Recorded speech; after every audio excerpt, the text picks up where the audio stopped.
What is going on, everybody? Welcome back to the channel. Today we are going to talk about setup. One of the things that we talk about a lot on this channel is who's responsible for the setup on the guitar.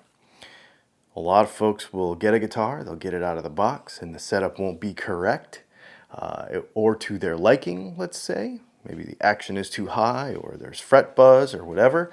And then all of a sudden they're blaming the maker of the guitar or whatever for shipping a guitar with a bad setup.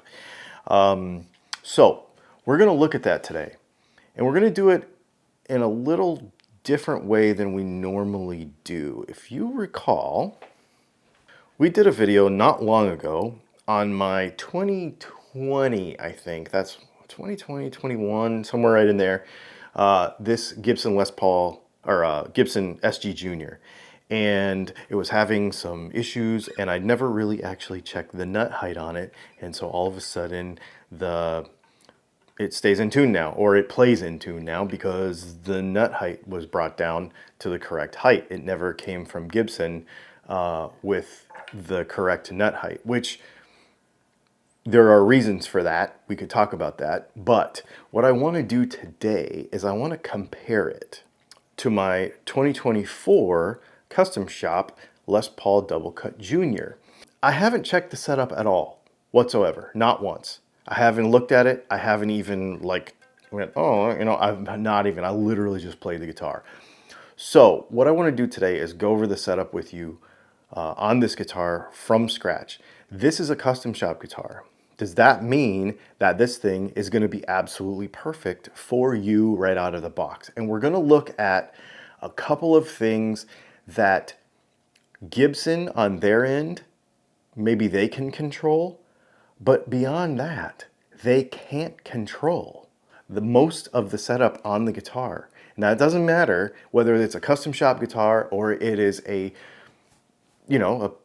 entry-level Squire. It doesn't matter. We're going to look at the things that a guitar maker cannot control about the setup. So let's get over here on the bench and let's start measuring. Okay, so first things first, very first thing on a guitar that we need to check is the neck relief. That's going to give us the playing surface for the entire rest of the guitar setup. So we'll go ahead and put a capo on the guitar to hold the fret down, or the string down at the first fret.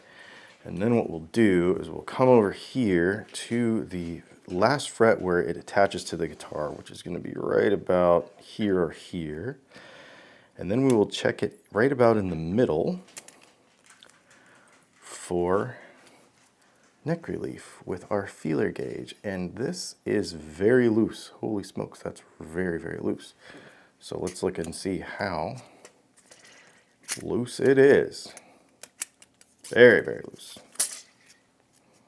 I like mine to be basically flat. You may like yours to be about 5 thousandths, but this is definitely like 25 thousandths. So this is definitely, yeah, I'm going to call it 23, 24 thousandths. So this is way too much neck relief. So here is the question. Should it have left the factory this way? And the right answer is, it doesn't matter.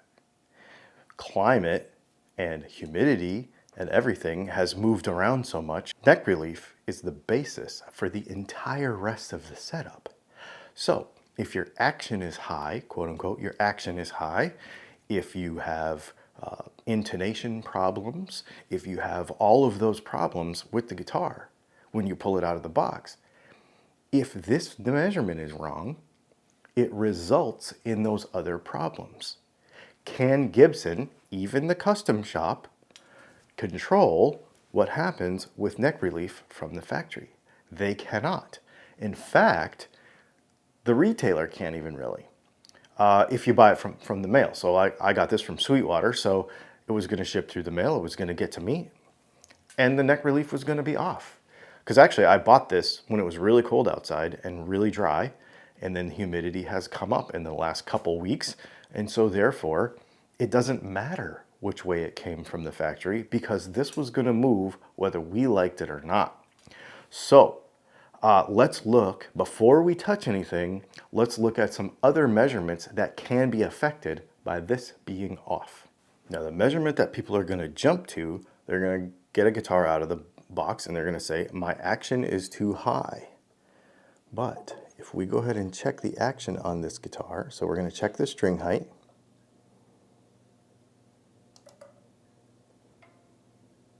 And we're at 75 thousandths, which that's high by, that's high by, you know, for me, that's high by 15 thousandths, which is quite a bit. However, if this is high by 15 thousandths, then this is going to be high by 15 thousandths or more. It kind of depends on the construction of the guitar and where the neck attaches and all that kind of stuff. So it's not a one-to-one ratio all the time. It just so happens that it's pretty close to that on this guitar. So we get the guitar out of the box. It's got high action. We're annoyed by that. We blame Gibson. However, as we just discussed, they had nothing to do with this. Let's go ahead and check nut height.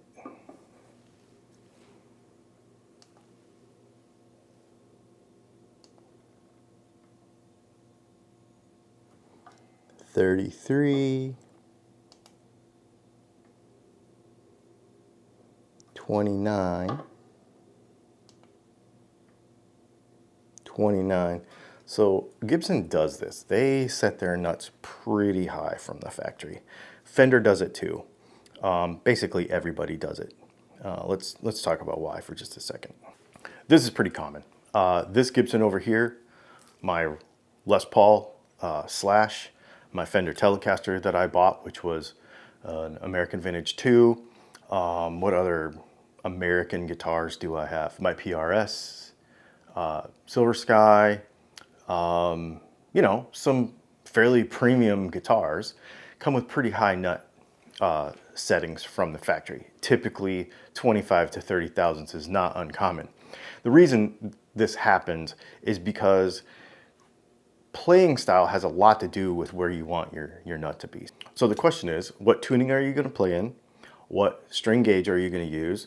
What style of music are you going to play? Are you a mostly first position or third position player when it comes to what kind of music you play? How hard do you play? How hard do you fret? What kind of touch do you have? All of that stuff is user determined. So if they were to set this guitar the way I want it set, at like 15 thousandths at the nut, then it could give another guitar player problems and they would have to replace the nut from the very beginning.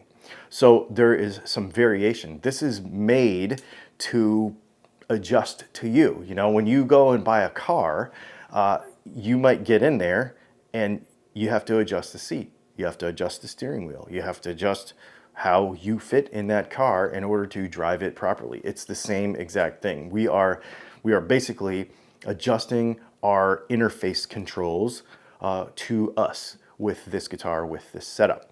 So people think this is a problem, but it's really not. Now, let's check intonation on the guitar. So we're pulling a little sharp. That's not as bad as I thought it would be. That's going flat.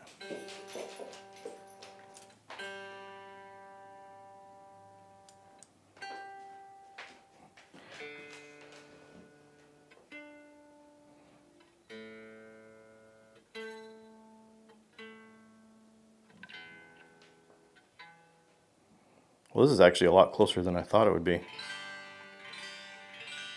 But my first position chords are getting pulled out of tune, which makes sense.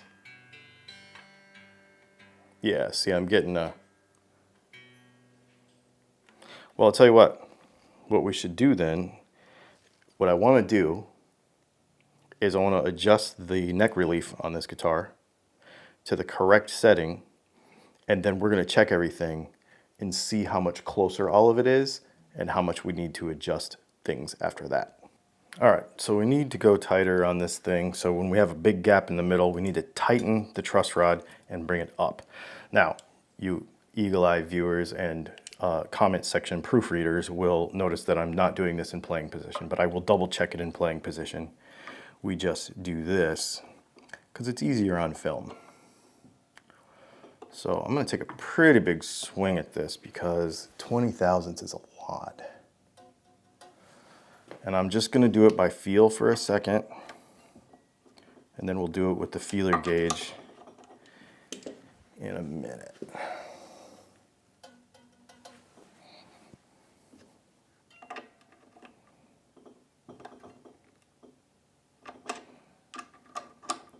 All right, that's going to get us within the ballpark. Then we're going to go ahead and check it correctly, properly. Capo the first fret, string height. I really want this to be down around,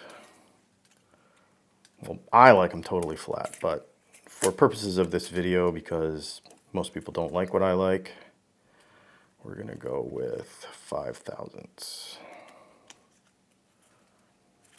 All right. So we'll fret this at the last fret where it touches the body, attaches to the body, and about halfway between. Still need to go a little more. Okay. All right, that's good. So now I'll check it in playing position. Just so we take the tension off the neck. Yep, that's pretty good. So now we're at 5 thousandths. So now that's basically an adjustment that we could only make here after having the guitar for a while. We couldn't just take it out of the box and it be 100% right, because they don't know what our humidity is. We don't know what our humidity is. All right, so we'll go ahead, and then the next thing we're going to do is let's check our string height and see how much that has changed. All right, let's see how much it has changed now. 65 thousandths. It came down 10 thousandths. You know what? I'm going to leave that. I think that's fantastic. Let's check the high E side.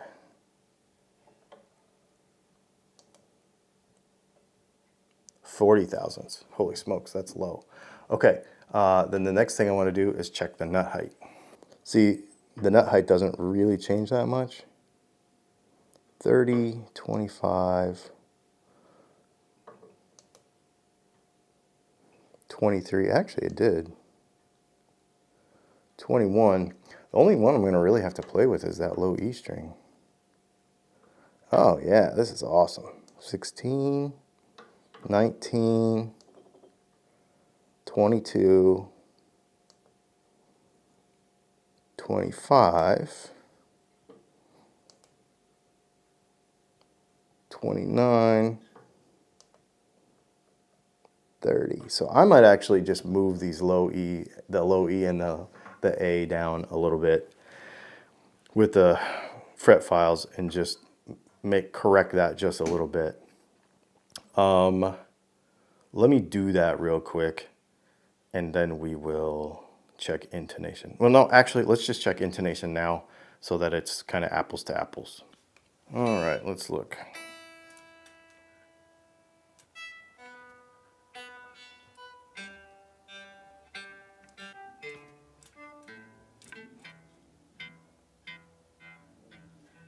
So the intonation's a little off on the low E, and that makes sense because this nut is still pretty high, but it's not terrible.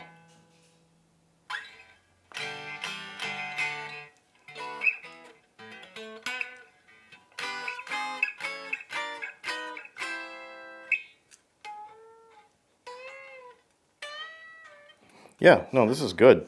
The action is way lower. Everything is awesome on this guitar now, except for I'm gonna just fix those two. I'm gonna fix the low E and the low A, or the low E and the A. So let's talk about what we just learned here. So people have a tendency to jump to conclusions with guitar setup. They get the guitar out of the box, it's not to their liking, and all of a sudden they just blame it on the manufacturer.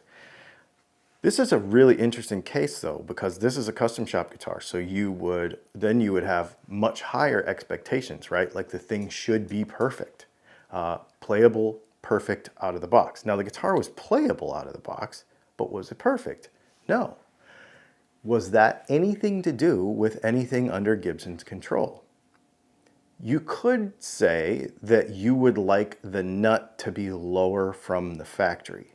However, if you saw, once we straightened out the neck, which they did not have control over, the nut came down to pretty acceptable levels. The low E, I personally would like to be lower.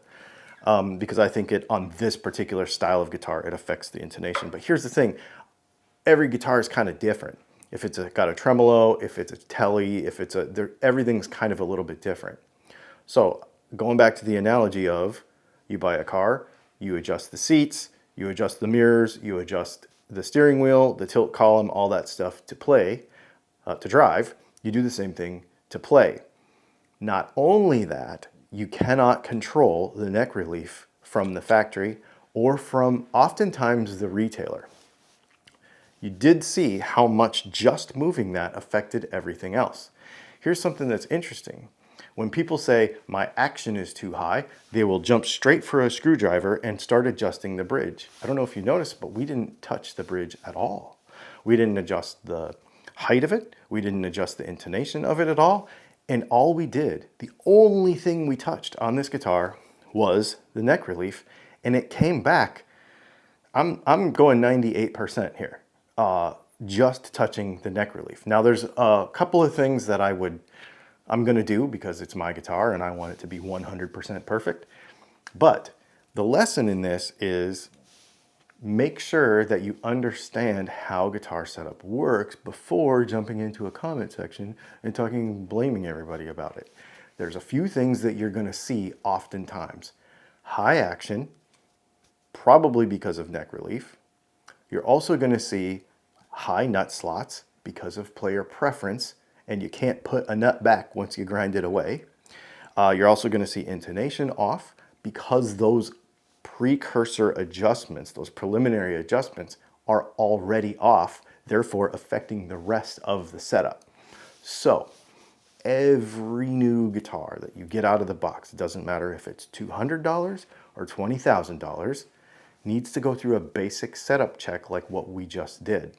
Now, some retailers will do this for you, but it only applies if it is a brick and mortar retailer that is standing in front of you in your same climate. If you order it online, you've got a climate change. You've got humidity changes. You've got temperature changes. You've got travel, right? You've got all those things. If this thing sits in a 20 degree, 20% humidity UPS truck for 2 days, or if it sits in an 80% humidity, 90% humidity, 100 degree truck for a couple of days, those things are going to move around, and that's nothing to do with the manufacturer, but it affects everything to do with the setup. All the aspects of the setup are affected by this. So it's just something to think about. So can Gibson do a perfect setup job on a Gibson Les Paul custom shop? Yeah, it looks like they can. Was it perfect out of the box? No, it wasn't. Was it their fault? Not at all. There you go. Pretty interesting to look at this and compare it to all the other guitars that we have here, and then find out that the issues that we have across setups, guitars coming out of the box, no matter what brand they are or how much they cost, typically have just about the same issues no matter what. Thanks for hanging out, you guys. This has been super fun. If you have questions about this, or if you want to know anything more, you can hit the subscribe button and the like button. I would really appreciate that. Go to Dylan Talks Tone. You can buy P90s like this. You can buy these cables that we used. I'll leave links to all the tools in the description. If you use those links, it helps out the channel. Thanks for hanging out, and we'll see you in the next video.